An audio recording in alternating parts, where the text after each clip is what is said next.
Entry 11. I found her name in the smoke. I wasn't trying to call anyone. I'd lit the blend to clear my space.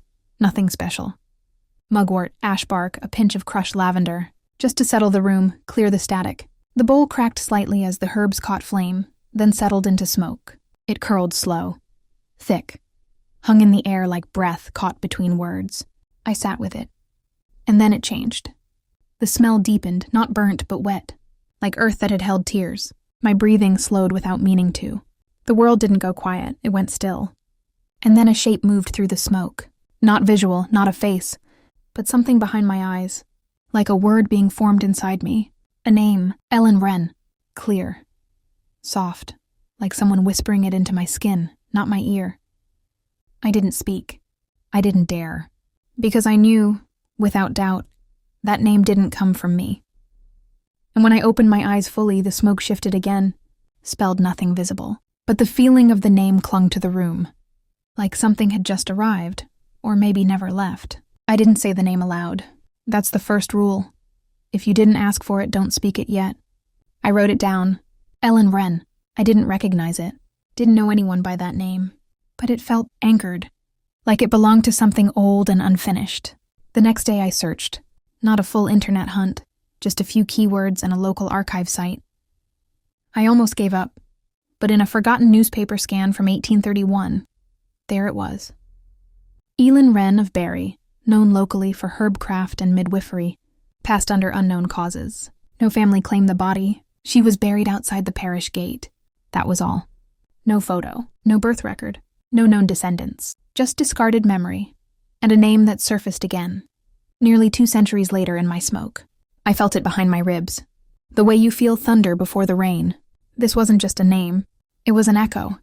Something, or someone, wanted remembering. A week later, I lit the same blend. Same bowl, same time of night. I didn't ask for anything. But the moment the smoke rose, the wind outside stopped. No birds, no traffic, just silence. I stared into the curling tendrils. No shapes this time, but my chest ached. That same name pressed against the inside of my head, like someone knocking gently from the inside. That night I dreamt of a path I'd never walked. It led through wet bracken, salt-worn trees, and a wall with no gate. On the other side stood a figure in gray. Not close enough to see a face, but I knew it was her. And when I woke, my pillow was damp, and I smelled lavender and smoke in the air. Haunted or chosen, it took me time to figure it out. Some witches panic when a spirit comes close. And fair enough. Not all energies mean well, but this wasn't about possession or fear. This was a request. She hadn't come to take anything. She'd come to be witnessed. And that changed everything. I began speaking her name aloud. Once, then again. Only in safe, protected space. Elin Wren, you're remembered. That was enough. The air lifted. The dream stopped. The ache softened. How to receive a name through smoke, safely. Names don't always come through fire. But when they do, you need to be ready. Energetically. Emotionally and spiritually.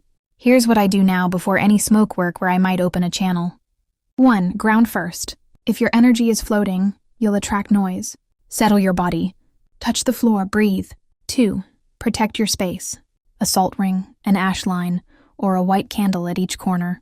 Whatever makes you feel secure, do it before you begin. 3. Set intention out loud. I am open to guidance, not invasion. If your name comes, I will honor it. If your presence is wrong for me, leave now. 4. Keep a mirror covered. Spirits often use reflective surfaces as shortcuts. If you're not working with mirrors, don't let one be open nearby. 5. Speak nothing you wouldn't want echoed back. Smoke listens. If a name clings to you, sometimes the energy behind a name doesn't leave easily. Here's what I've learned.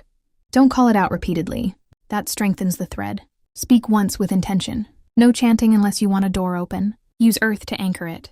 Write the name down. Place it under a stone in your garden or in a jar with soil, and let it rest there. You're not burying it, you're grounding it. Wash your hands and face with salted water. Not just symbolic. This disrupts clinging energy patterns that sit in your aura. Burn a different herb next time, not the one that brought it in. Change the scent, the signature. Break the pattern, what most witches don't realize. Sometimes you're not haunted. You're chosen to remember something no one else has. But even sacred memory needs boundaries. You don't owe your energy to every whisper in the smoke. You can say, I see you. That's enough. Be still now. I need rest.